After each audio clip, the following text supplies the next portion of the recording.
وَمَكَرُوا وَمَكَرَ اللَّهُ، اب انہوں نے بھی چالیں چلی اور اللہ نے بھی چال چلی۔ وہ جو ان کے فریسی بیٹھے ہوئے تھے، علماء بیٹھے ہوئے تھے، وہ چالیں چل رہے تھے کسی طرح اس کو پکڑوائیں، کسی طرح، اس لیے کہ وہاں جو حکومت تھی وہ یہودیوں کی نہیں تھی۔ اگرچہ یہودی ایک بادشاہ تھا، پپٹ کنگ، جیسے کنگ فاروق ہوتے تھے مصر کے اندر، اصل حکومت انگریزوں کی تھی، لیکن کنگ فاروق بیٹھے ہوئے ہیں۔ اسی طرح کا وہ پپٹ کنگ تھا کہ جو یہودیوں میں سے تھا، اصل حکومت تھی رومیوں کی، اور رومی گورنر پائلیٹس پونٹس وہ وہاں پر موجود تھا۔ اور اس طرح کی کوئی کیپٹل پنشمنٹ جو ہے وہ یہودی خود نہیں دے سکتے تھے جب تک کہ وہ جو اصل گورنر ہے اس کی طرف سے اس کا حکم صادر نہ کیا جائے۔ لیکن ان کی مذہبی عدالتیں تھیں، اس میں بیٹھ کر یہ ان کے مفتی، ان کے فریسی، ان کے علماء بیٹھ کے فیصلے کرتے تھے، اور اگر وہ فیصلہ دے دیتے تھے تو ان فیصلوں کی ایگزیکیوشن جو ہے وہ پھر رومن گورنمنٹ کے تھرو، اور وہ ہوتی تھی اس کی جو تنفیذ جو ہے وہ پائلیٹس پونٹس کے ذریعے سے۔ لہذا ان کے ہاتھ بندھے ہوئے تھے۔ اب کسی طریقے سے پھنسوائیں اس کو، سوال الٹے سیدھے کرنے، ایسے سوال کرنے کہ وہ جواب دیں تو اس میں بغاوت کی بو آ جائے، تو کہیں دیکھو یہ رومیو یہ تمہارا باغی ہے۔ اس طرح کی وہ چالیں چل رہے تھے۔ وَمَكَرُوا وَمَكَرَ اللَّهُ، اللہ کی اپنی چال تھی۔ اب اللہ کی چال کیا تھی؟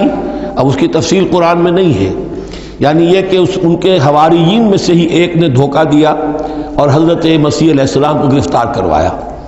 اب اس کے بعد اللہ تعالیٰ نے جو کچھ انجیل برنباس میں ہے، قرآن میں نہیں ہے، حدیث میں نہیں ہے، ہمارے اولین جو مفسرین ہیں ان کے ہاں بھی نہیں ہے، لیکن یہ انجیل برنباس، ایونجیلیم برنابے، جو پوپ کی لائبریری سے برآمد ہوئی ہے، اس کے اندر یہ تفصیل ہے کہ جس حواری نے آپ کو غداری کر کے پکڑوایا تھا، گرفتار کروایا تھا، اس کی شکل حضرت مسیح کی بدل دی اللہ نے، اور وہ پکڑا گیا، سولی وہ چڑھا ہے، اور حضرت مسیح پر وہ ہاتھ ڈال ہی نہیں سکے، بلکہ جس باغ میں آپ روپوش تھے، جیسے ایک کوٹھڑی سی بنی ہوئی تھی جس میں کوئی آلات وغیرہ رکھ دیتے ہیں، اس باغ میں وہ روپوش تھے اور اس کوٹھڑی میں عبادت کر رہے تھے۔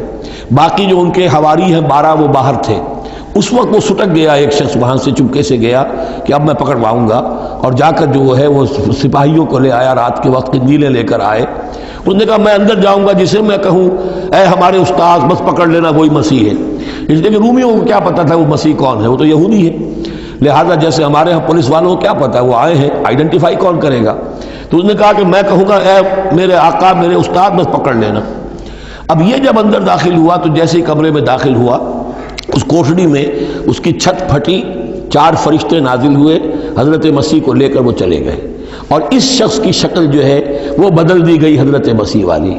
اب یہ گھبرا کر باہر نکلا تو دوسرے حواریین جو تھے انہوں نے کہا اے ہمارے استاد، اور ادھر سے وہ سپاہی جو ہیں داخل ہو گئے، انہوں نے اسی کو قابو کیا، سولی وہ چڑھا ہے اصل میں، حضرت مسیح نہیں۔ لیکن یہ ساری تفاصیل جو ہیں یہ قرآن میں بھی نہیں ہے، حدیث میں بھی نہیں ہے۔ جب حدیث میں نہیں ہے، قرآن میں نہیں ہے، تو ہمارے مفسرین کے پاس بھی نہیں ہو سکتی تھی۔ لیکن یہ کہ یہ شہادت جو ہے یہ در حقیقت انہی کے گھر سے ہمیں ملی ہے، اور یہ پوری طریقے سے فٹ ان کرتی ہے، پوری طریقے سے قرآن کا جو بیان ہے اس میں یہ پوری طرح فٹ ہوتی ہے۔